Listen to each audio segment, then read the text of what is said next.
Hey everyone, Ross from Two Notes here. Welcome to the 8th episode of our live stream series. I'm super excited about this one. We've got a special guest joining us today, Mr. Danny Gomez, CEO of Dirty Boy. We're going to dive into the brand new Dirty Boy components we've just dropped in Genome with the 1.12 update. We'll be exploring the history of Dirty Boy and the unique sound design possibilities and creative ways you can use these Genome components, whether you're a guitarist, producer, or an engineer, to really shape your tone.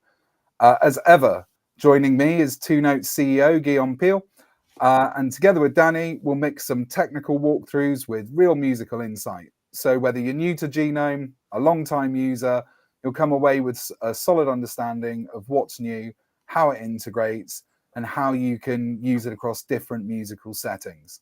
I'll be on the stream today and in the comments, so if you've got any questions, let us know and we'll bring them up on the stream. So, introduce yourselves, guys. Yeah, well, I'll start because I hope some people know why I'm here, and if you don't, you know what? Just watch the previous episodes. But for this one, I'm personally very happy to welcome Danny to the channel for a number of reasons. Of course, we will talk about the products we are releasing today in Genome. I believe we talk about a few pedals. How many pedals, Ross? It is 4 pedals, 1 TSM AI amplifier, and 3 cabinets. Yeah, that's pretty awesome. But on a personal level, I mean, I've known Danny for many years. Danny wore many hats during the years. I remember when we met, you were working on an orange product, with the Olmec brand. It was pretty awesome. Probably the very first audio interface in a tiny pedal format. I have one here in this studio that I've been using on some trade shows. It's pretty awesome. Danny is a professional guitarist. And so Danny has many hats, not only the Dirty Boy one, which is the focus for this meeting. But like I said, on the personal aspects of things, I'm very happy to finally find a way to work with you, Danny, because we've been talking for how long? Maybe 10 years? Like pretty I would much. say so. Yeah. And it was really a pleasure to have you here with the team because when we work on a product, of course, we involve the designer of the product because we are trying to recreate the best digital version of that product, but we never put anything out until the designer is happy with it. So, like I said, the personal note, I'm happy to have you here, and that's enough for me. So, please, Danny, tell our viewers why you're here today Well, and I'm who you are. Danny. You did amazingly well. I mean, I'm first of all, I'm a musician with an entrepreneur side. So I've been in and out of the musical instrument industry for several years. I mean, I've been like touring. It was like slightly more quiet. I jumped in for Fender for 2 years, came back for touring. Okay, jump into the Orange wagon for almost 7 years. Between the I licensed them the what became the Olmec Teleport. We get ready, we release it. We enjoy the 5 years license of that amazing product that brought me a lot of joy and fun and amazing friends like you guys. And when that ended, I was focusing to get my own spot. And after 5 years from the first incarnation of the first Dirty Boy preamp, I contacted the Saraceno family to say, hey, I think that it is time to bring more pedals under the same license format that we did in the past. And I got surprised when they liked the stuff that we delivered for the prototype stage. And chatting with Blues brought to the table the option of getting the company because his dad wasn't like doing more pedals up to that point. So it was like, okay, this is total Danny. Is like, okay, I will tell the company, I will make it happen. That's amazing. I'm just curious about what point. Like, how do you get in contact with those guys? Because I mean, I wake up every morning and I don't say, "Well, you know what? Let's call the Saraceno family and let's make a product together." What's the Well, inception? I think that I have quite experience like making crazy stuff like that. One of the I would say the biggest numbers of the agenda when I've been working with Brian May for several years. So every time on an interview, is when, well, that day I dropped Brian an email talking about the new book together, and it's like, okay, yeah, you did. Yeah, you bet you did. So I'm quite used of having an idea and try to find the right people to make it happen. I did with Brian, like recording, publishing a book, or being at the We Will Rock You for several years. I mean, 1,200 shows is quite a long time. And with that experience about contacting your idols and make the stuff happen, I'm not shy. I mean, I'm shy as a person, but as a professional, it's like I'm quite Latin. Let's say it's like, nah, I will drop you an email. So is that what I did? Yeah, 5, 6 years ago, through the Dirty Boy Pedals website to Alex Saracino. He say, I'm Danny. I'm working at Orange Amplifiers. I have my own I'm simulator pedals like this. I know that you know this one. This kind of the Hmm. TAE preamp. So it was this was an AC30. So it's like I'm working at Orange. I've been working at Fender. I have these analog preamps that we're selling with amazing reviews and so on. And I want to deliver, let's say, a Marshall E version of it with a Variac and so on, inspired of the amp that you built for your son now 30 years ago. So it was pretty like casual. Yeah, okay, see you next week at the NAM show. It wasn't planned for me to be at the NAM show that year. I was like, okay, you know what? I will get a plane ticket. I will be there. That was the attitude. It's like you can be a thinker or a doer. I choose to be a doer every day. So I went to the NAM show. We met half an hour. It's like, hey, this is the thing. This is the current preamp. I want to build this. And we came with this version of the Dirty Boy preamp Mm. with the Variac and so on. It's more elaborated. Worked fantastically well. I think some hundreds of it. Um, and right after that, I came back to tour quite intensively. My youngest son was born. I was again super like busy, but it's like maybe in the future. And 2 years ago, I dropped Blues a message through Instagram. It's like, hey, maybe it would be the right time. I don't know if your dad is building more pedals right now, but if not, I would be glad to build some, maybe 100 units of each model. Let's say, and curiously, are exactly the pedals that are on Genome right now. There Yeah. was the Bassy Boy, the Germanium Boy, the Afro Fuzz, and the preamps. Like, hey, would you mind if we do like 100 of each? I will pay you a royalty as we did, and I will take good care of the thing. Okay, let's meet. Let's meet at the NAM show again with some prototypes, very early stages stuff. It worked that well that it was like, okay, you got a deal. Let's talk about that. And I came back to Madrid during the We Will Rock You. I was I was playing a song, saying a couple of messages to me, say playing a song, and it was, would you mind if we put the Dirty Boy this instead of these because it works better for the layout of the pedal? Okay, let me check with my dad and I will let you know. Let me check with my dad and I will let you know. Back and forth. At the fourth time we did that, it was like, you know what?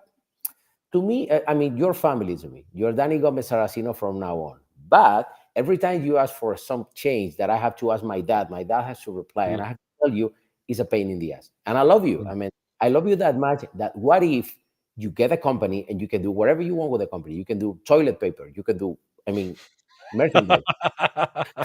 And you don't ask. I know you know how to do many things, but toilet paper, come on. I'm capable of that. So, so it was like, okay, well, I will drop you a number that is what honestly I can afford, and you guys don't feel insulted if it's not in the ballpark for you guys. It was like this. It was sounds good. I will let my dad know. Hey, and that was a Sunday, so on Monday was like, hey, it's Christmas. Now you can do the toilet paper thing. So that's how I got the company.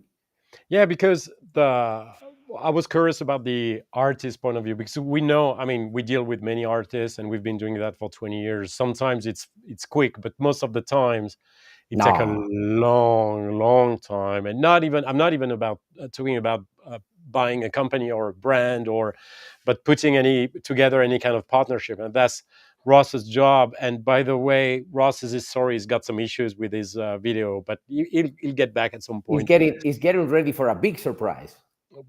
Well, I mean, just seeing him at this point would be a So, big surprise. so, Um, well, the thing but yeah, working with artists, mm, I discovered that at Orange. It's like I was there as just a consultant for my license. I mean, it was all about the Olmec teleport. Let's talk about the Olmec yeah, teleport and so on.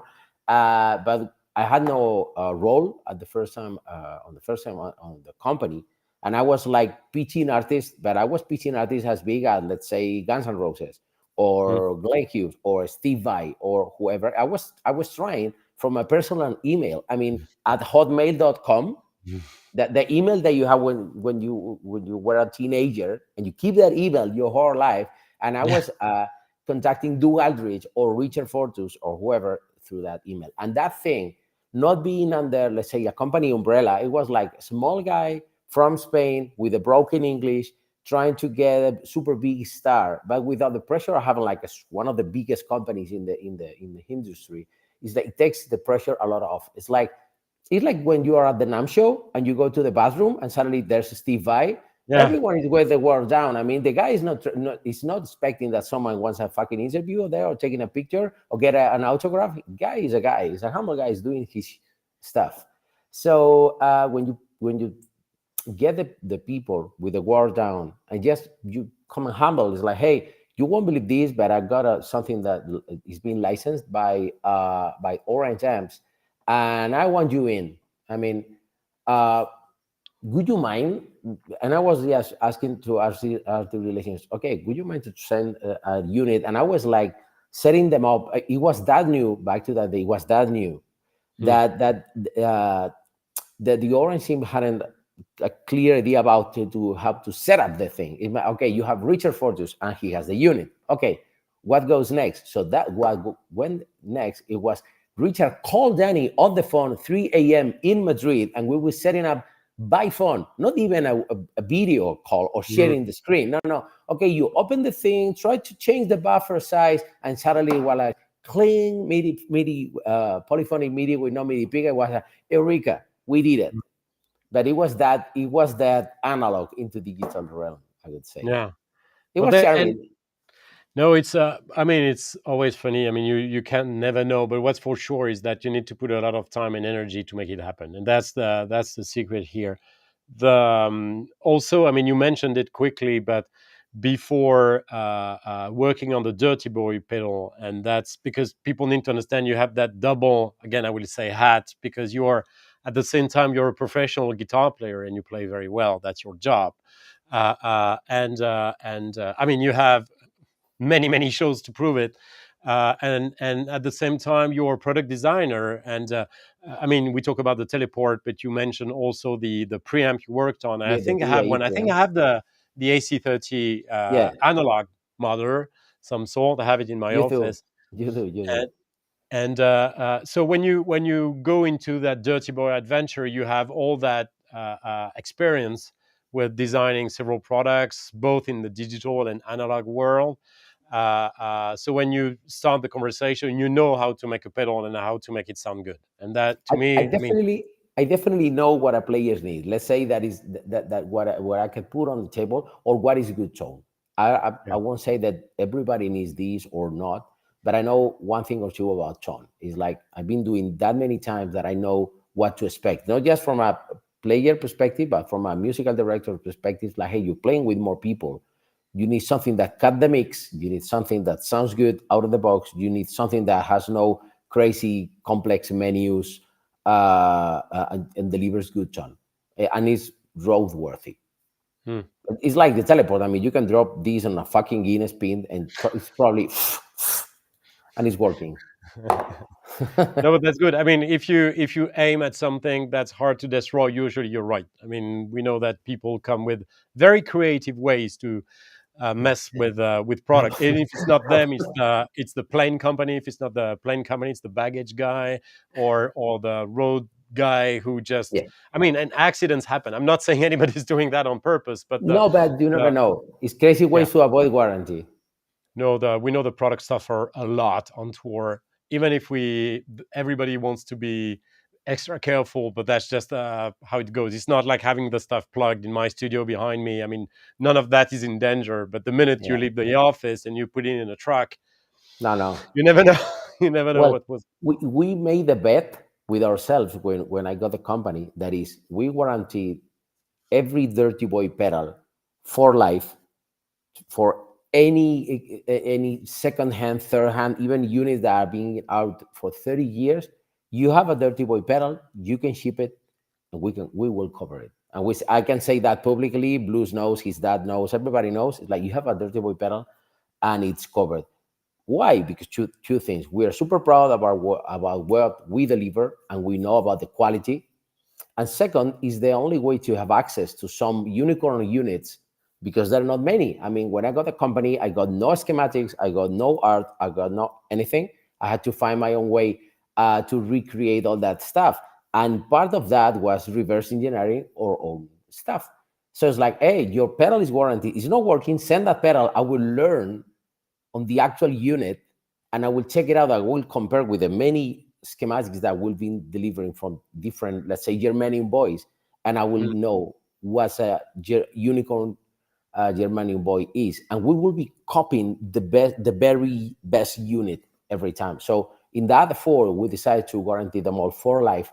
Whatever that happened to that pedal, it doesn't matter that many people has been in hands of that pedal Okay, for the don't entire give them too many ideas. Like I said, they will come up with life. ways to destroy it and send you in a bag. I mean, No, it they happened only to send you us. a knob. They send you a knob. It's like, hey, my pedal is broken. I need to refurbish it all. From Yeah, you cannot grow a pedal out of just a knob. That doesn't exist it's yet. not Maybe. DNA. It's not DNA. Well, it's still a bit challenging. All right. So, what do you? I mean, what could you say is unique about the Dirty Boy brand? Of course, there is the Saraceno family, but in Yeah, terms of, let's say, the philosophy is always a big word, but the spirit behind the yeah. design. How? What are you trying to achieve, or the brand is trying to achieve? What's different about that brand? Well, as you will notice right now, the father and son projects is what I love the most. I mean, Brian May and his dad building the Red Special, Blue Saraceno and his dad building the Dirty Boy amp is my thing. As a dad and as a son, is my thing. Hmm. So the story goes like this. Blues was like bored, let's say, that every time his Marshall heads were failing, and the techs around the area tried to fix them and not able to. So Alex learned how to do that, and he came with a Dirty Boy amp. That Dirty Boy amp worked amazingly well in the studio for Blues Records and the Poison years and so on. But right after that, Blues started doing more studio work in LA studios and so on, with a small amp that it was mainly a Silverstone, let's say. Hmm. Uh, and in order to get big sound with a small amp, his dad came with these crazy pedals based in, let's say, European pedals. It wasn't about the pedals at that era in the US. It was more about the pedals that you could get in the UK. And it was probably due to the connection of Blues with Cream, Jack Bruce, and Ginger Baker on the time that they played together. So he got into the Dallas Rangemaster, all the crazy 80s, 70s obscure pedals like fuzzes and so on. And Alex's take on that stuff is what delivered the first Dirty Boy pedals. And another very like classic characteristic on the Dirty Boy pedals is their finishing stickers, and we kept that. I mean, it's, it's something. I mean, this is an original Germanium boy, and it has the same stickers that we are uh, shipping with them right now. We couldn't get access to the speaker to the stickers, but we scanned them all and scaled them as close as possible. So when you get a pedal right now, you get a pedal with nothing, and you need to put the stickers yourself, so you feel slightly like an Alex Saraceno for a while. So it's the tone, it's the experience, it's the obscure Germanium stuff that you're getting. Is that? I mean, Germanium, as you know, is super temperamental about temperature, about conditions, about humidity, about everything. So we want to deliver some tone machines that are alive and that can deliver a tone that is different. I mean, in an era of devices that can do 1,000 things quite good, to have one device that can do one thing amazingly immediately makes you different of any competence. I mean, we're not playing the same game, and we don't need to. We're delivering something very special, very unique, very high end, and that brought me to the idea of bring this to the conversation, especially with you guys, especially with Genome.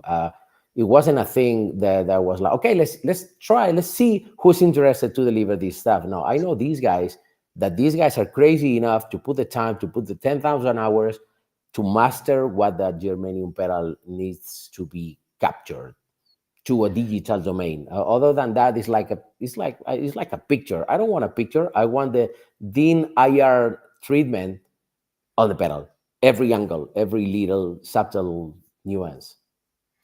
Yeah, and well, I mean, I believe we can talk about the process because when we work on a new device, so of course, people who know Genome, you know that we do effects, we do pedals, we do wahs, we do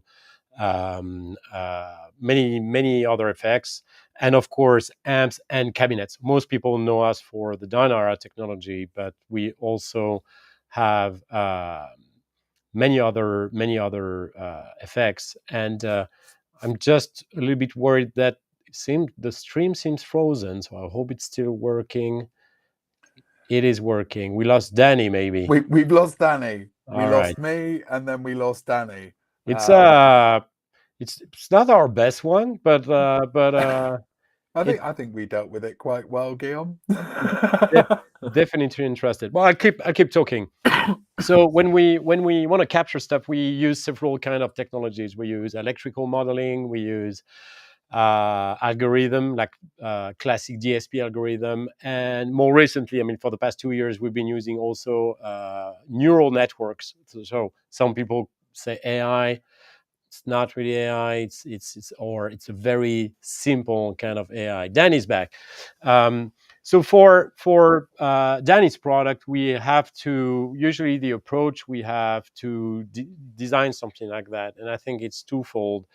Uh, Danny mentioned the stickers and the aspects of the pedal, and I think that's the visual identity of a brand is extremely important. And when we want to work with a partner, and we had previously Jupiter FX, which has a very strong visual impact on the user when you look at the product, and it's the same with the Dirty Boy products, which I think what I like about it, and we will talk about the sound, but just having the product in hand, it looks like something that was crafted by the man himself Yeah. who's putting the stickers on. And it is that boutique feeling that people love. I'm sensitive to that. I mean, it differentiates it directly from mass production product, which I'm fine with. I mean, that's what we do is two notes, and it's a different approach. But as a user, I think it's that kind of personal touch is important, and that's something we try to recreate in Genome. And people will see. I believe Ross, the Dirty Boy stuff is available now, right? I mean, people can try it. Right. I mean, apparently I can't. Oh no, I need to download the latest Genome. I don't You even need to get the latest installers, Guillaume. Yeah, I will be doing that while we talk. Yeah. So I have to say, for my defense, I spend the most of the day because we developed always new technologies and stuff. So I was actually testing a new toy, and it's awesome. It's not coming to Genome before next year, I think, but I'm working on it now, and so I had to use an older version of Genome for it to run. So I'm actually doing what people will have to do to be able to try the Dirty Boy release, which is downloading Genome. I'm doing it right now. And installing it. So I was trying to see the new and to show the new Genome stuff. Total amateur hour. I'm sorry about it. Oh no, don't worry about that. There's actually some really cool things while people are on the stream. We've got a really cool preset library that Danny and his artists pulled together, and the presets are awesome. So if you want to demo all of these components, all of these amps, pedals, cabs, you really should go and get that preset library. It's available on the downloads page on our website, and also the Dirty Boy page as well, and on the blog article. So you can't really miss it. Just land on any of the pages, and we've put a link. We put a link to the preset downloads, and yeah, I had a play with them the other day, and I think they sound absolutely awesome. So it's definitely worth a try. Yeah, Well, I think it's good to provide to people a starting point, and thank you, Danny, for putting the work on that, because I mean, I usually don't use presets, but because that's most of the time I know what I'm I know what I'm Yeah. doing, and I've been trying the component. So what we call the components are individual blocks that you can have in Genome and move them around. So I know them very well because I've tested them before they are released. So I don't need the presets, and I know what I like, so I will use them. And if I manage to install Genome, I will be able to show that to the people. Apparently, my network is very bad today, but yeah. So for our process, so of course we start by studying the sound of a product. So I've talking about the aspect of the product and how we can translate the user interface of a physical product into something digital that makes sense. Like there are some stuff that are like, I don't know, like if on a pedal you have very tiny dip switches that are hard to see, we will usually change the interface so it's easier to use in the computer. In the case of the Danny Boy release of Dirty Boy, sorry, Danny Boy, of the Danny Dirty Boy boy. release, isn't oh it a movie, Danny no, Boy? it's a song. Oh, It's a Danny song, Danny Boy. boy. It's a song. Sorry, trying to do too many things at once. So the in the Dirty Boy release, of course, we worked a lot on the user interface, and there will be a point in this stream where I will be able to show it. But anybody can demo it, and but on the sound stuff. So since the technologies we use, usually we do not require the schematics, so we don't most of the time have to go really deep into the architecture of the product we study, or even measuring parts. We sometimes do it. I don't think we've done it for this release, but most of the time now we will be using neural networks, and we have a whole range of networks that we use. We have some that work better for fuzz or for amps or pedals, or depending on how much distortion we get, or and when we have choruses or phasing effects, we use DSP to do that, or a mix of things. And I believe, Danny, you work mainly with Igor, right? Yeah, For well, that part. what an experience. And I have to say, what a blessed heart and mind this guy has. I mean, was an amazing experience to compare the stuff that he was delivering by himself. As I shipped the pedals, he had some time with the pedals. When I met you guys this summer, it was like mesmerizing, taking the stuff and seeing how uh organic was compared with the arenas. And it was just a matter of little details. And I'm telling you, little details. It's like maybe if the I don't know, this position, maybe we could squeeze it a little bit to make it more even, all the positions and so on. But things that they're even better than on the original pedal, if that's possible. I mean, controlling the noise, controlling the way that the variac is destroying the signal. That is something super complex. I mean, we're talking about the digital realm, and we're talking about destroying the signal with a variac, like the starving voltage on an amp.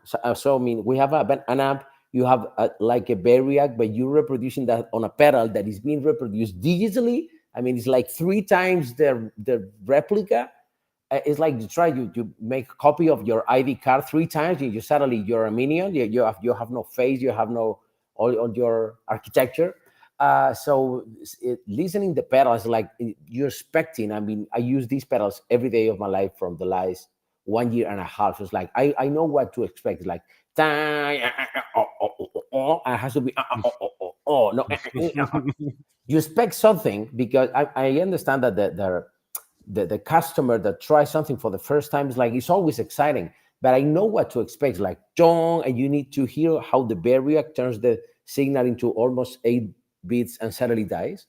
So all the little details, I spent time with him, and we went. And when I went to the studio, we painstakingly capturing cabinets, including this cabinet that I took with me on the train. I mean, there was analog at the finest. I was on the train with my luggage and guitar and pedals and a cabinet. It was like a 50s movie all the way to Montpellier. It wasn't fancy, but it was like, It's like when you first start gigging, Danny. You know, you don't have yeah, a van. not at all. It's like on the train, but it was fantastic because I think that kind of stuff and putting time into things is what's matter. I mean, I obviously am not against of technology. I mean, you can put a robot like moving up to capture all the different positions in 1 minute.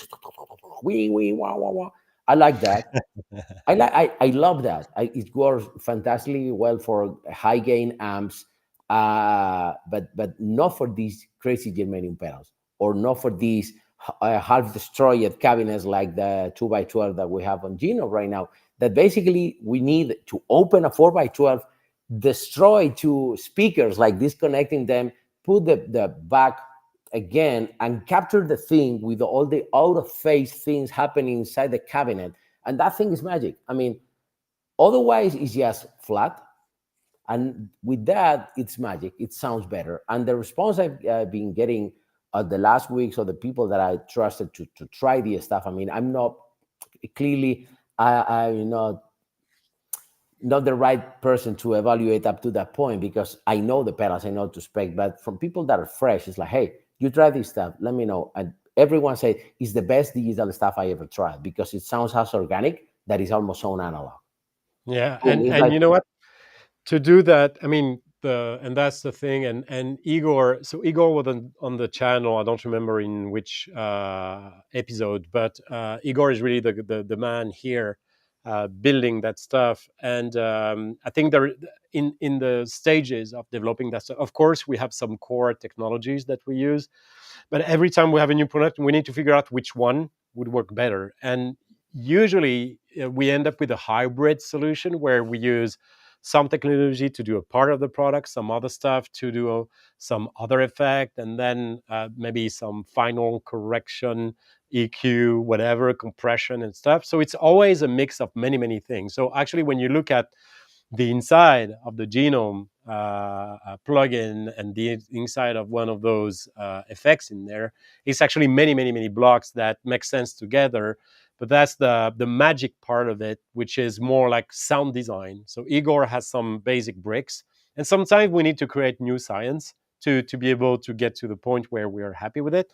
And we have, again, many, many tools to do that. But it's every time like there is no recipe. It's not like, it's not a camper profile.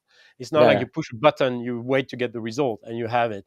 It's really more complicated than that, and it requires both the technical knowledge but also a little bit of sound design, a little bit of magic, and also being a musician. Otherwise you just can't agreed. hear what's happening. So I have on my screen, because I have Genome now, and I have your various effects. So I will share that, and hopefully it won't break. Let's see. There it is. We're using all the technology today. It's Like we're pushing to the limits. We are Look at pushing. you. Look at that. Look it's at that.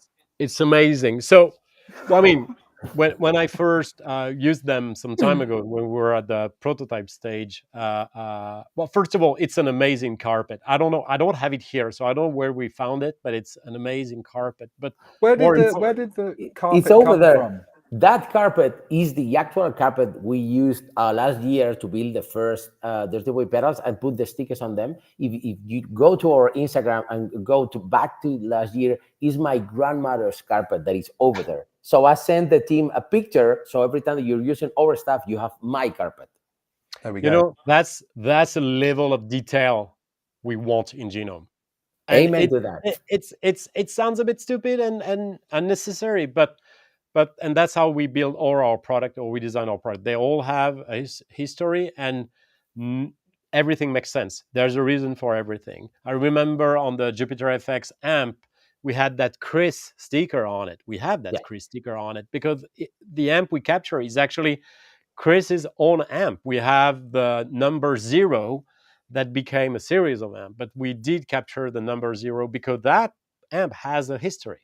And so we have the grandmother's carpet, and then we have the pedal. So what people have under the hand is actually, and I mean, I'm always amazed by the genome interface. I'm not saying it because it's my stuff, but the when you turn the knobs and when you press the switches, I mean, you're instantly like it's like having the real thing, right? No, and Uh, and they're not like, let's say, ideal looking pedals. They have some scars, but they're actually units. I mean, these Afro Fuzz was loaned by my friend Carles, and it's an actual unit. But if you open the Germanium Boy, is this unit? I mean, you can compare this unit to the unit on the screen, and it's the same unit with the same history and scars and so on.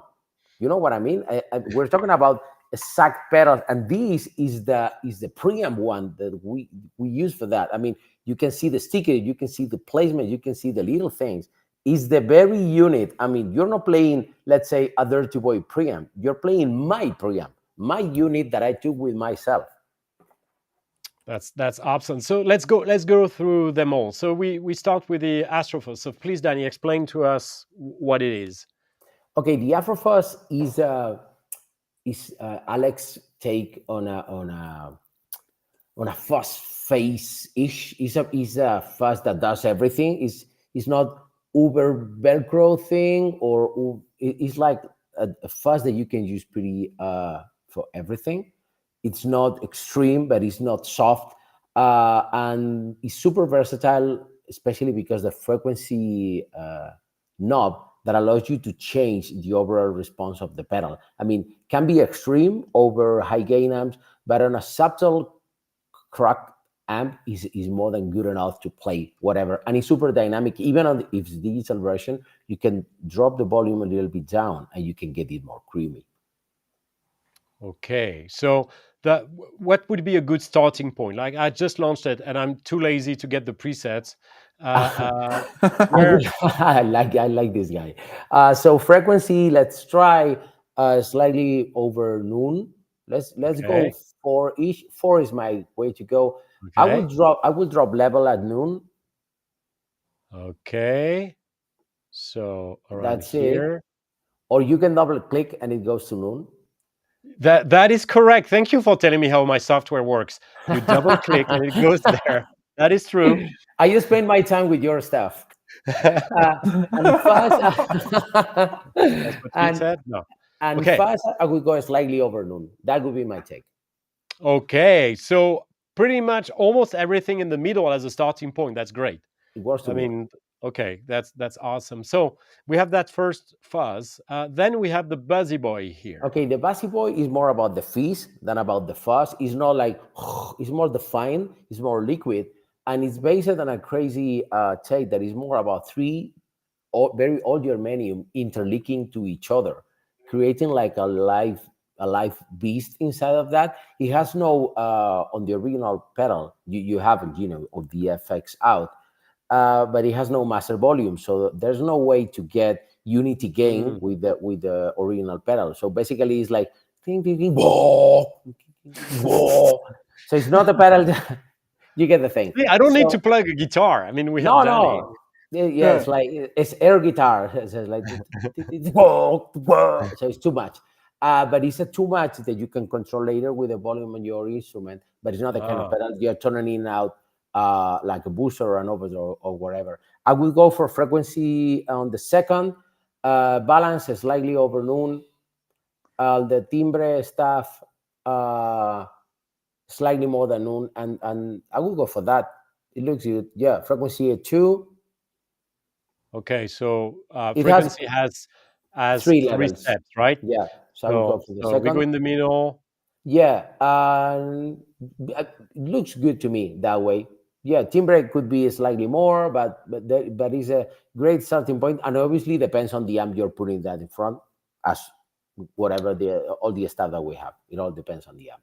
So you And mean for this one, since there is no output level, as you mentioned, I mean, we do have on Genome, so that's not on the pedal, but on Genome you can still play with the FX out, and so you can fit 12 dBs more into the amp if you yeah, feel you want more level. But in the real pedal, I believe your idea is to like you said, control the Yeah. effects with your guitar volume rather than playing with the level going into Yeah. the amp. I think that's very smart. And I seize the occasion to because we get a lot of questions from users about the proper input level they should Uh-huh. have in Genome, because since it's not, I mean, you plug into an audio interface and we don't know how your audio interface works. You probably don't know either. But usually, Ross, I believe we ask the people, I don't have any input level right now, but they should be around minus 12 or minus 8. What should I see on my, so we have a bar graph over. About around there, yeah. And we have a really helpful support article. If you go to support.2-notes.com, we've got an article there about calibrating your input level and Genome's input level for the optimum response out of all of our components. We share that quite a lot, and the players that have used it have found it really, really helpful. It's a set and forget type of thing. But once you've done it, you are hearing Genome how we hear Genome Exactly. when we're developing things. Exactly, because we have ourselves to set an ideal level. So of course we want to be way under clipping at the input. That's why you have that input level here, so you can actually adjust. You can adjust the level going into those pedals, and those pedals are very sensitive to the input level. They So are. imagine when you play with your volume, you actually connect into the audio interface, and you have another volume here to set to be at the right value. So thank you, Ross. But we very often, like you said, on our support, and we usually recommend as a starting point, set up your input level in Genome, into Genome properly, so you get the best out of the effects that come after, especially when we have fuzzes or any kind of a drive that is very sensitive to the input level. That's important. My method is I turn knobs until I'm happy, but I think it's good that we give people a good starting point. So It's good. now, It's good for the techies. And before we move from the yeah, Bassy Boy, I will let you know something. Since we're starting discussing this, since I brought Bruce Saracino to the testing team, let's say, we talk about that master volume thing, and since it was covered in Genome, we started offering it as a mod in our physical pedals. I mean, it's and it's not the last thing. I will tell you another thing that okay. Genome brought to the analog domain. I will keep that for later. That's an interesting take. Okay, let's It is. continue with this one. So this is Okay. the Ge- germanium pedal. That's it. The Germanium Boy is the pedal that started it all. There was an early stage version of this, was called the Germanium Slut. Not no pun intended. Uh, yeah, it was fun to talk about this pedal at the Guitar Summit. So the thing is that it's a Dallas Range Master with a 12 frequency selector, but basically it's an ideal Dallas Range Master with a twist. It's super true to the original. I mean, even the cuts on the frequency knobs have been deeply tested, and all Yeah, the stuff that Blues, for example, delivered about this was okay. What the ideal starting point to this pedal when you load it would be this setting for people to get the most of it, like on the Afro Fuzz, but it wasn't like big surgery stuff. Like, no, you're not getting the position 3, it's not right or whatever. It was like we were all the time at home and being not inconsistent, but being that different one unit to the other. I mean, we could be, if we weren't talking about one particular unit that is this one with mm, these scars and so on, you couldn't tell difference. I mean, it could be, no, it's another unit, it's okay. But we're talking about one particular unit, so this pedal sounds like my unit, one to yeah, one to one. and we even recreated those steps that you have on the frequency Mhm. knob. So it's not a continuous setting; it's No, actually a. no, it's click, click, click. Even the sticker. I mean, you see the level of details. Is my sticker? That's excellent. So It's nuts. what's the good starting? So this one has only two knobs. So I guess that's a little bit of a you get Uh, to turn, especially the gain is gain, very. gain all the way up, and yeah, and go to the star. The star is my favorite setting. That's the one. That's Ex- it. Excellent. So so the yes, sorry, I'll just I'll just get to the next one. That's my favorite one, and I Thank believe you. isn't this the original design? Maybe the first product. I'm not sure. Well, it was the first product. These and these, let's say they're cousins. So as you can see, Yeah. basically, it's the different layout, and the barrier here was bigger and so on. But basically, it's the same concept, and that both that are based in these. So Okay. this was the AC30. We changed a little bit the cabinet emulation to sound more like a 4x12 greenback, and we added the Bay React. So, but basically, it's the same pedal. I mean, you put this pedal this way, and you add the Bay React here, and you get it. Okay. So, That's why. yeah, Okay. It's the original one of the most EPMs. awesome. Yeah, It's one of the most awesome parts of this release. The preamp is so good. it's crazy. It's crazy. Yeah, it's awesome. So So okay. the thing Oh, is that it's more like a Marshall on steroids with a Bay React, and it has two outputs. It has like a preamp output that you can use it as an overdrive or directly to the front of your amp, or using the same output you can go to any effects loop return or power amp or whatever, and you have the emulator output. That is great to have on Geno because you can skip all the cabinets if you want just the dirty boy thing that the preamp is intended for. You can go with that and always select the voltage. You can change the from 9 to 12 like on the real pedal, and you can get some extra headroom moving to 12, and the barrier behavior change a little bit. Other than that, it's an amazing overdrive with still with the barrier option, or a full preamp to connect to whatever right after. Okay. So for example, so yes, there are.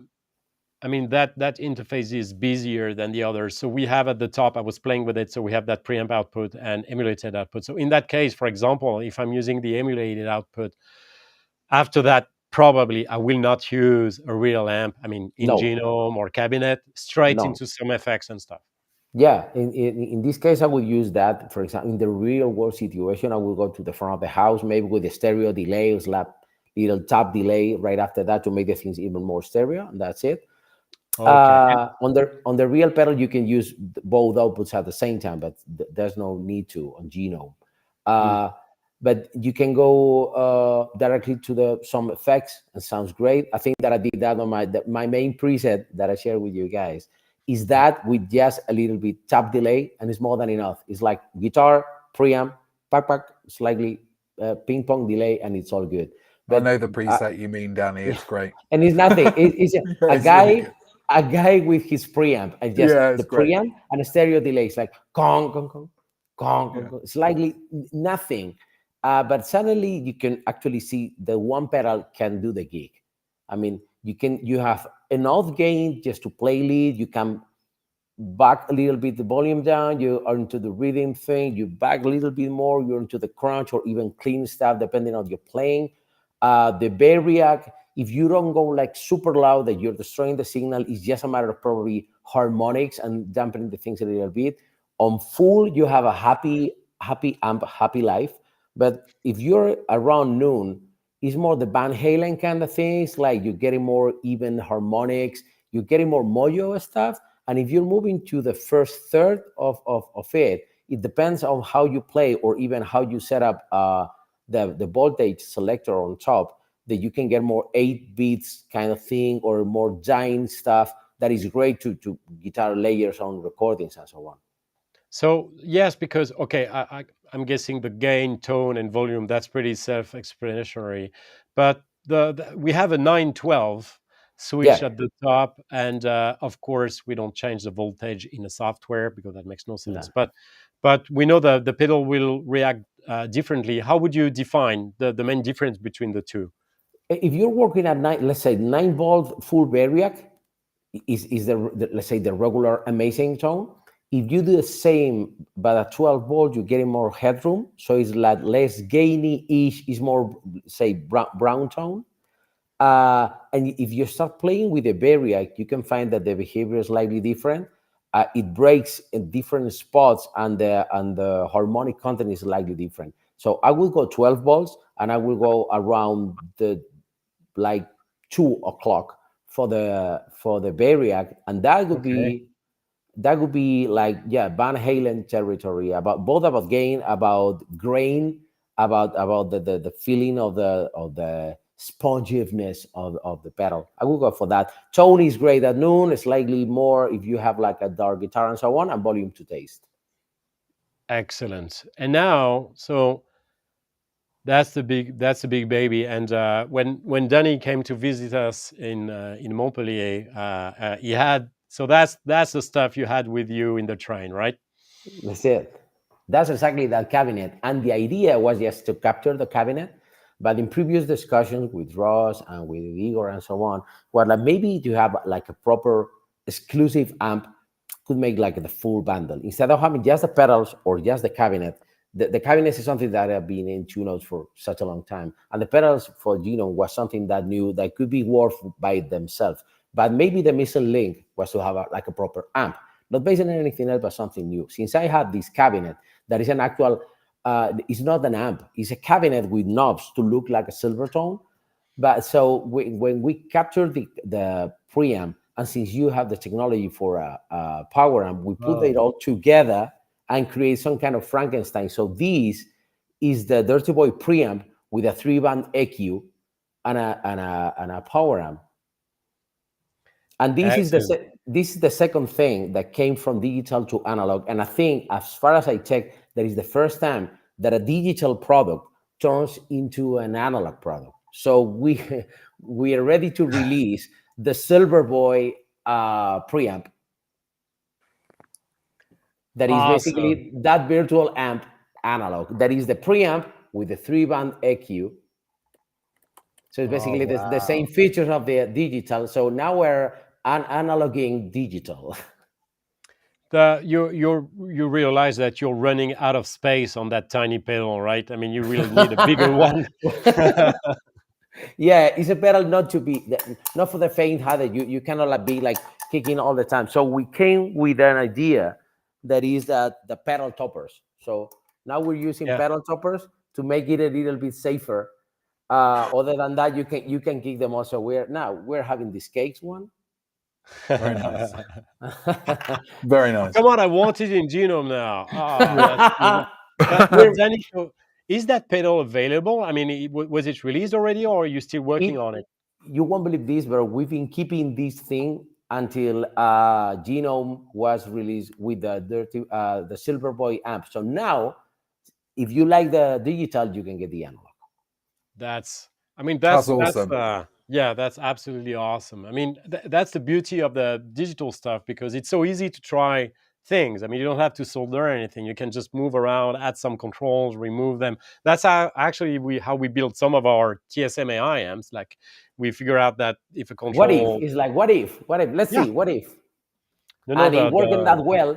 And Blue Saraceno loved the thing. The story is, as I mentioned before, is that he started playing with Silvertone amps with the pedals. So it makes sense to bring some Silvertone mojo, but with our electronics. So it's more about the look, but it's the pedal that well that is like, okay, we need this thing. It sounds like the preamp, 3-band EQ, slightly different cabinet emulation. I mean, the preamp output is the same, but with the 3-band EQ, but the cabinet emulation, instead of being a 4x12 or a 1x12, is more like a 2x12-ish.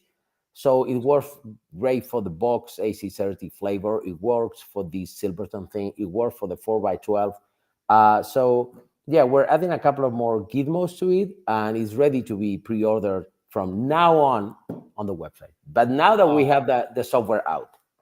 That's awesome. And then for the cabinet part, so I will have to search for it in my library, but for the cabinet part, so it's the cabinet of that unique amp that I was surprised that thing would even work. To be honest, when I saw it, I was like, oh wow, that thing will probably take fire at some point. But no, it did work. So what's the name I have to search in there? Is that if you search for Dirty Boy, it will you will have the three of them. Yeah, all three of them. There's a 1x12, a 2x12, or an oversized 2x12. Maybe I'm being punished because I don't see them yet, but it could come from my connection. So let's not assume anything. But Well, the thing, well, we'll cover you. The thing is that the 1 by 12 is exactly this cabinet. The cabinet that I took with me on the train is like a yeah, silver tone cabinet, slightly deeper to accommodate regular speakers. So basically, it's the Silver Boy amp, 90 yeah. degrees, nothing fancy. But the thing is that it's being artificially relic to look like a destroyed amp. So that's why it looks like being on fire super soon. It has an Alnico Gold speaker that covers from that box AC30 stuff that I really like from my Brian May Tones years, but it's a slightly broader tone. So it's more like a session ace amp, very geek, very love, and so on. About the 2 by 12 is a nice story that I read on Blue Saraceno's Instagram. He loved a 4 by 12 cabinet, but with two speakers that were damaged, like basically on fire. So it was like 4 by 12 with just two speakers working. And that creates some out of phase stuff inside, like with a more like a foreman thing inside of it. Okay. So when we got the 4 by 12 by Greenbacks that was intended for the 4 by 12 DIN IR, it was like a matter of opening on the back, removing some wires, put the back on again, and capture the same cabinet again. I mean, it's the same cabinet with two speakers not working and sounds different. Sounds like it's like the Berwick thing. It's a thing. I mean, I don't know what exactly is happening there, what magic forces, but you have like two speakers that are there, but they're not working. So things are moving slightly different and work. Well, I mean the physics behind it, and that's funny you mentioned it because on very small speakers. I'm not talking about guitar speakers like your, I don't know, your Google Nest or Mhm. Amazon Echo stuff. Like you have a very small stuff, but they still manage to provide some low end frequencies. And the physics would tell you that, well, you can't because it's too small, right? And there is one technology that's the called passive radiators, where you have a membrane that is not connected to anything, but it will actually react to the compression of the air in the enclosure. So actually what you do a little bit, I think, I mean, I hope I'm not saying something stupid, but I think when you have those speakers actually not connected to anything or not doing anything, they still work, and they actually change the volume Yeah. of the box. So you have more pressure coming from the speakers who are pushing, increasing pressure, but the other ones are actually reacting to it. So if you could see in slow motion what's going on, you would have the actual speakers moving and the other ones moving in opposite phase. So Oh when wow. there is compression, there is actually detent from the other speakers. So they are, whether you like it or not, participating in the sound. Yeah, no, no, that it was. I had no idea about that physics. That it's amazing, but I was feeling that kind of out of phase stuff. Again, my Brian May years come to the rescues. Like I feel that, oof, that mid range thing that is that again, it's a thing. You cannot get that flavor of any other DIN IR because nobody is that crazy. No, let's disconnect some speakers. Let's see again. Let's see what's the word that got happen. Let's see. Maybe we're yeah, I don't know, destroying the cabinet or destroying the power amp or whatever. Let's try. And Well, it I working mean, amazingly. it's hard to break anything. I mean, so you should definitely try. And someone mentioned, so Poo Ninja, hey, very happy to see you there. We have a few friends in the chat here. Okay. Um, uh, Virtual R&D is less expensive. Well, not really, because before you can do anything, you need to build the bricks and you need to build the microscopes, the digital stuff, and that is not cheap. Not That's cheap. actually, it's a lot more money than just soldering a few things and see if it breaks or works. I mean, at least that's my experience. But it's more comfortable and cleaner because you're not using a soldering iron or anything. You can do that from your desk and sitting on your ass and just playing guitar while moving around things. So it's a different approach. But I mean, I've dedicated my career to do that and You and bet. just try around algorithm and stuff, and it's very fascinating. I think it's the first though that we have actually an impact of the digital stuff we design into the analog world. And that's, I mean, can't be the only time it happened, but for us, it's definitely a new thing, and I think that's that's one of the success of this adventure. Danny, I wanted to. I mean, you talked about the cabinet capture, so I believe you did the capture at the studio that is very special to me, the Mirador studio. How did It you? is. What was your experience with this place, which is It's special? incredible. And no, the place, just let's talk about the view. I have a coffee, seeing the view, everything sounds better. Uh, that's it. So, I mean, whatever the stuff you deliver there. so that the one of the specifics of that place, that it's at the on the side of a tiny mountain we have, like 20 minutes from here. Yeah. And since everything is very flat around it, when you are sitting in not in the studio, because you don't have that many windows, but you just have to go out of it, at the table there, and I had many coffees there. And you just see all that land just at your feet, and I think it's very inspiring. No, Like definitely was to me. Definitely the was to me. inside of the studio is very nice. You have stone, you have wood, you have regular walls, and An then when you amazing go out, gear, it's like. all amazing gear inside. And suddenly, as you see the view, that is called, obviously, that goes the name Mirador. And Uh, yeah, and they have all the. I mean, Mirador has been one of our most prolific capture master, if one of not those the things. most prolific capture master. So they did countless cabinets with us. So the minute we have like a high profile capture to do, like your stuff, Danny, we say, all right, we go there, because first of all, they know the process. They have the best gear, the best outboards. They have an awesome console. You've seen is it a Sony console they have there? I don't remember. Or it's not Sony. It's actually a company that Sony acquired Yeah. to make their console. I can't remember it from the top of my head, but it sounded great.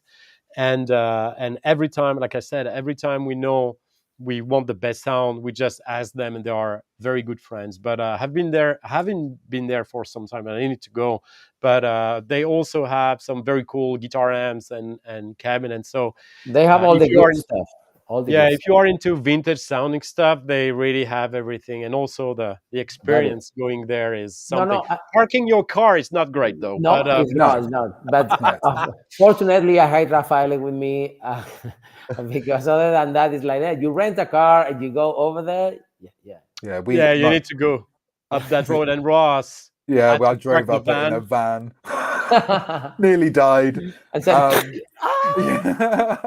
No, it was that is lovely there. It's a lovely studio. It's got great sound to it. We did the anniversary edition cabinet collection there.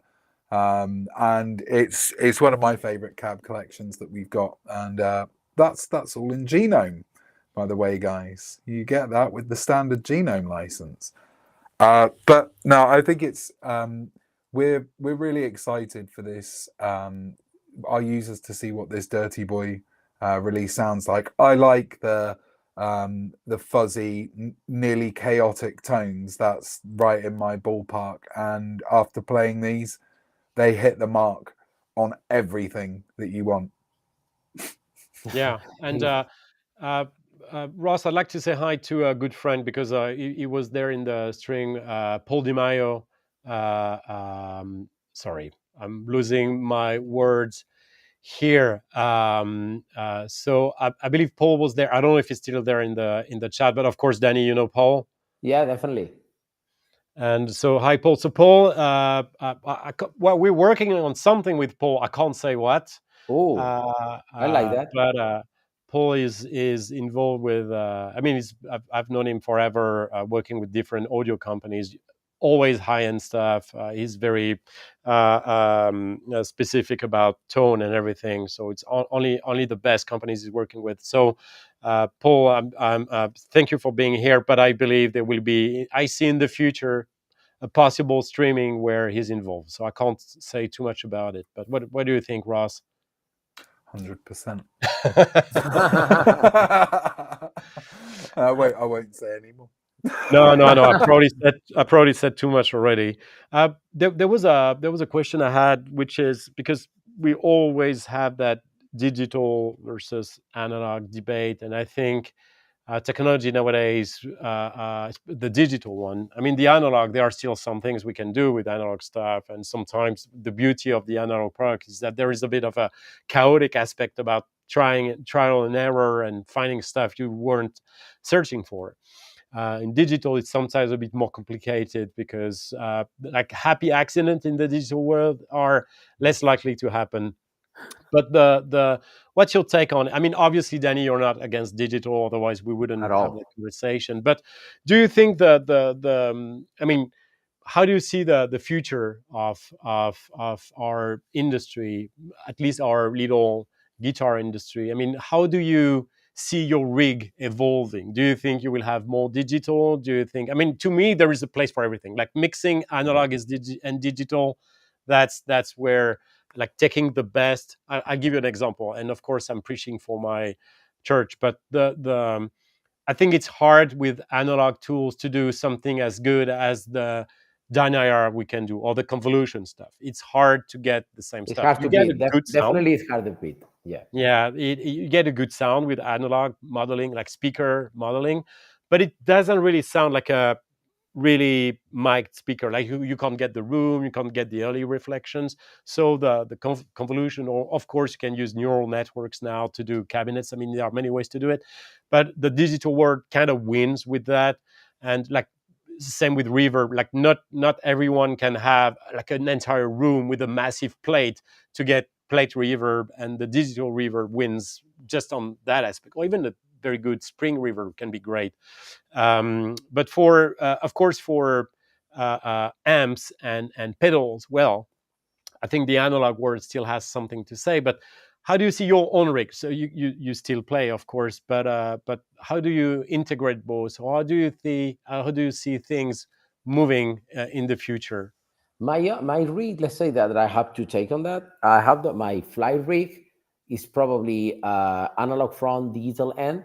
Analog front with the Dirty Boy preamp, for example, with cabinet emulation, analog cabinet emulation. I will and probably an Eventide H90 for stereo effects, and that's good enough for, let's say, a NAMM show or a small tour, a mid-size tour. If I need to go bigger or I need more detail, something like Opus could be like perfect partner in crime, and use analog and using something like or Cab M plus, something like that, for that more flexible cabinet simulation. Right after that, some more effects. And if I need something before that, like a wow, whatever, it would be all analog up to this point that turns into digital. So it's analog front, digital end, works for me. I assume that there are other takes, and maybe it's because I'm involved in tools that I can control the number of sounds, or I'm directing, or the artist of the musical director, or it's me, or it's someone that hired me because how I sound. So they tend to respect what I think about maybe having 3, 4 different tones for the show, and that's it. But if I need too many scenes or different tones or whatever, I would go fully digital, maybe capturing my own stuff, and that's it. I'm not worried about going digital or back to analog. If I can choose, I will keep analog, but probably it's more about the volume integration on the guitar and being Mm. more free. Let's see. But aside that, I'm not worried about that. And if there's any time in the future, and just dropping that thing, that Yeah, that you know what? I think yeah, it's hard to replace the front end, the analog front end. I mean, of course, even in a digital product, you have an analog front end. Like you need to turn analog into yeah, digital, but there are so many ways to design the input of an analog product, like analog amps. Just the impedance itself uh, uh, is, I mean, there is no norm, like there is no rule or there is no truth to it. When we yeah. do an audio interface, of course, we usually want a high impedance input because that's usually what works best with instrument levels like guitars or bass. But in a pedal, you can do whatever you want. Like if you want a low impedance just to create something, or you want to play with that, obviously you can. In digital, we can't really do it because what you plug your guitar into is the audio interface. So we can't. Oh, something is having issues with their mic. No, we're back. No, we're good. Uh, It's okay. No one was hurt. I It mean, sounded like it, but everyone's fine. no, I don't know. I mean, that's the digital thing. Probably not agreeing with me. I read I Have read a genome running, but I read a good question here that from Poo Ninja. That are you even worried when capturing one of a kind special gear? I know it could be. well, so uh, well, It's a good question because of course we have a lot of one of a kind stuff here, whether it's amp. So I mentioned Chris's personal amp or your own amp because it's just one, or your own pedal. There's just one. Yeah, one. So there are things that we are okay to do. I'll give you an example. Sometimes we will capture, let's say I get an AC30 from the 60s, but I just want the cabinet, but there is no plug or anything. So we have to unsolder the speaker to plug a cable and do the capture and everything. So that's pretty much the level I'm comfortable with, because we can't really break anything, and it's pretty. I mean, even on those products which are 60 years old, 70 years old, I mean, the metal parts are fine, and even if we break anything, it's easy to fix. I remember on some amp, but of course we always ask to the owner if he's okay. But on some combos, especially when you don't have an external speaker extension, we would just add one properly, not ruining the design. So either on the box itself or just a wire that is there, and that can be removed easily, and then you can plug the speaker directly. So that's the kind of mods that are easy to do. We've done some more complicated stuff on, for example, some amps, but that's my own collection, so I'm fine with it. But on some JMP, like super lead amps, where you don't have an FX loop, but we just want to capture the preamp, then we need to go on the circuit, create an FX loop, and an FX return, FX10, FX return, and that doesn't exist. But like Marshall super leads that are not that hard to find. So, and even if we break anything, we can fix it. So it's not like we fry an output transformer, and those output On a transformer Dumble amp. on a dumbbell. Well, you know what? The problem with a dumbbell is that since it would put that stupid glue everywhere, epoxy stuff, we can't even if we want to, we can't really intervene in there. But with our amp modeling technology using neural networks, it's not an invasive technology. We can just capture the from the outside, sending an input signal and getting an output out of it. We don't even have to know what's going on inside, so we Yeah. don't have to tear it down and open everything. I mean, with your products, Danny, we didn't have to do that, and we would just figure out how the internal work from what we get out of it. And that's a little bit the magic of the neural network, or even for the speaker capture. We don't need to know how the speaker works. We're actually creating a model that just needs to listen to how the speaker works. By the way, I managed to have your Dirty Boy cabinet in my genome. So Ross is gone. Oh, he's there. Oh, look at that. Yeah. So to be clear, this one doesn't exist, right? There is no analog.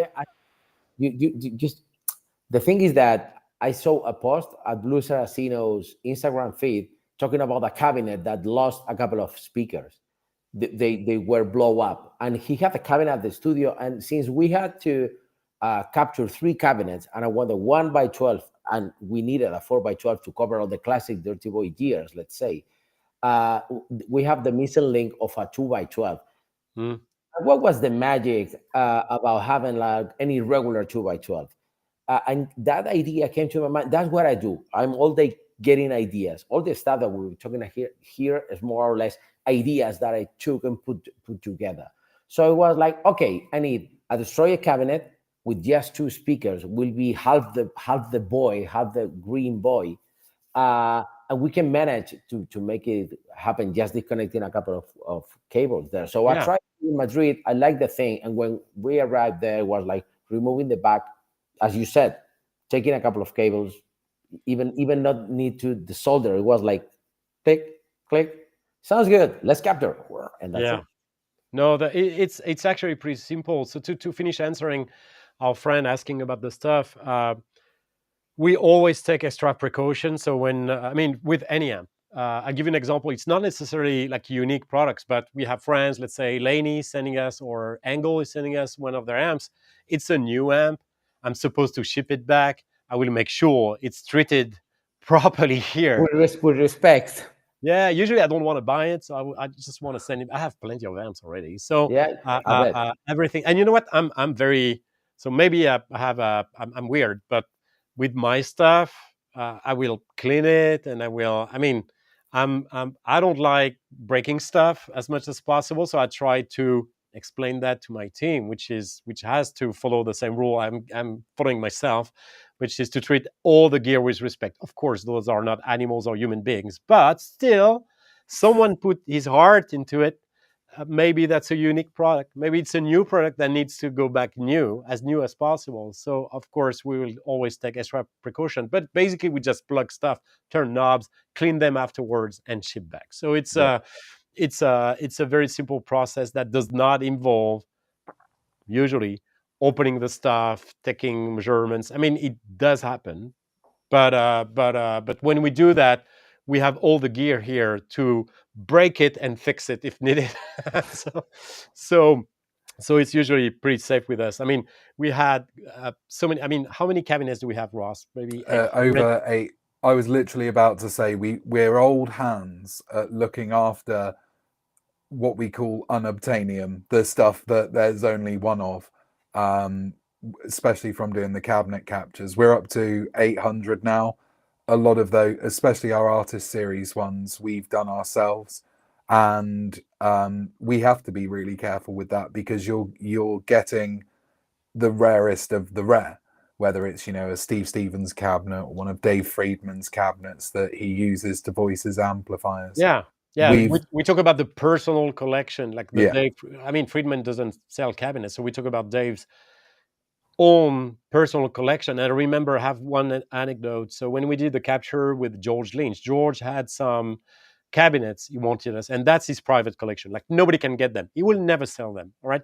So when they opened the cabinets to see exactly what speaker models were in there, George realized that Eddie Van Halen, actually it was Eddie's old cabinets, and Eddie actually put in writing a nice note. I think we have that on one of our videos. It was just Wow. I was so sad not to be in that room at the time, but it was very emotional because actually George either forgot or didn't know that Eddie put a note in there. No. It's something very unique. So of course we treat all of that stuff with respect because despite the value of the object, there is usually a sentimental value attached to it. So like all the artists who give us their cabinets or amps, I mean, we know there is a strong emotional value, a strong history that comes with it. So of course we're not allowed to destroy them or even And to hurt them. and here I come to Montpellier in the train with my my Undertable cabinet is like not singing by Eddie Van Halen or whoever, something that we actually built in Spain, looking similar to something in the train. I mean, no fancy at all. Yeah, but I mean, you were the bodyguard for that stuff. No, but real, it's not like you were just dumping it into a truck and ship it here. I mean, sometimes we have to do that. I You hate it bet. when we Yeah. have to ship stuff because you never know. So we usually ship stuff on pallets and make sure it's properly packaged and everything. When it's a new amp, I mean, sure, there are plenty of others, so that's fine if there is an issue. But most of the time with artist stuff, we try to be as close as possible from the Yeah. artist place, so we don't have to have the stuff shipped. And when we have to ship it, and sometimes happens, ooh, that's the like. I'm not worried about my team. I'm worried about the. I mean, we all had one day an issue with the package getting disappeared or destroyed during. I mean, we ship a lot of stuff, so of course we see a lot of that You happening. bet. So every time I'm like, ooh. I mean, the statistics are usually good, like you should receive the stuff, but yeah, there is always that. I mean, yeah, that tiny part of like bad luck that can always happen. So what's going on, Ross? What's with the question? Yeah, we got a few comments. This one just came in from Six Sound Studio, a regular on Yeah. our live streams. He said Tim Mills told on the podcast that he was fixing Jimmy Page's pickup once. It was a pretty intense experience. Yeah, I You wouldn't want bet. to touch that. I wouldn't want to go Oh, anywhere near that. I mean, the worst, the possibly worst experience to me is this. I happen to, I mean, when we have a band or an artist touring in the neighborhood or during one of the festivals we attend, so I will bring some gear to test. And I remember vividly once I brought some Torpedo Live to Steve Vai, and it was for Dave Wiener. and Dave was still working with Steve at the time, and they plug everything, and rehearsal is done. Okay, the show is in 2 hours, and they plug everything, and he starts playing with it, and they say, "Well, let's use it for the show," and I'm like, "Oh, guys, I mean, are you sure you want to do that? Like, what about we spend a bit more time adjusting? Yeah, that'll be good enough." That's the worst. I have actually another story, quick story about that. And of course, it's not Jimmy Page, but it was still pretty big. So when we released the Revolt guitar and bass preamps, I was at Hellfest, and Gojira was headlining Hellfest that year, and Jean-Michel, the bass player, sees the Revolt bass. He's like, "Oh, I really want to try it." I mean, so I'm like, "Sure, you know what? I have some little bit of gear here. I'm putting together a tiny pedal board. You can take it and play with it, and you just let me know if you like it." And honestly, I forget about it because I mean, I'm not the one in charge of artists. Ross does most of the heavy lifting with artists, so I'm giving them stuff, and then I forget. And I receive an Instagram post from Gojira's manager Taylor, uh, um, and Taylor sent me a picture of the rack, like the drawer Gojira bass rig with 100,000 people in the back, and I see my prototype Revolt bass there, and I know what's inside. It's a prototype, so it's mainly glue, right? Glue and a few wires, and he's like, "Dude, we adopted it instantly. I mean, it's awesome." And they were touring South America, so I believe they were maybe in Rio, or I'm not sure, probably in Brazil at the time. And I see the picture, and I'm like, "You realize you're using a prototype in front of 100,000 people?" He's like, "Oh, it's been working fine for the past 2 weeks." And I'm like, "Just no, It's just don't do roadworthy. that." It's Next roadworthy. day, I sent him a factory one because, I mean, it was a prototype. That's something I was using it here at the office to finish the. I mean, between that prototype and the factory, it was the final prototype, so it was not totally Very close. Yeah, very glue. close. It was Yeah. very, very close, but maybe, a few wires that you have on top of the PCB because you make a last minute decision. And man, I mean, I was happy not to be at the place when that happened, because that would, I mean, I don't have that many hair left, but I would have lost them all. And they kept using it for a week, and then they received the new one again, Wow. shipping it across the ocean into South America. It took a few days to catch them on the tour. So, well, I mean, I will stop with my stories. I have many like that, but yes, we're used to high pressure situations. Well, I think that's a high pressure situation. Sounds like a good point to wrap this conversation up. Um, I thought we'd just go through a few things at the end, guys. If you want to learn more about Dirty Boy, go to www.dirtyboy.co. Or you can follow them on Instagram. They've got a great Instagram feed, Dirty Boy Pedals.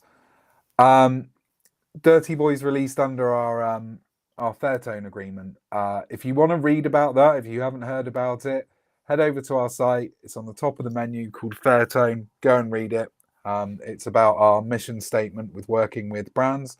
And if you're new to Genome, go to genome.2notes.com and go and try the application, and Yeah, you'll get because I mean, anybody can download. I mean, you don't have to be a Genome owner. You just download no. Genome. You can try all the modules in real time in your DAW.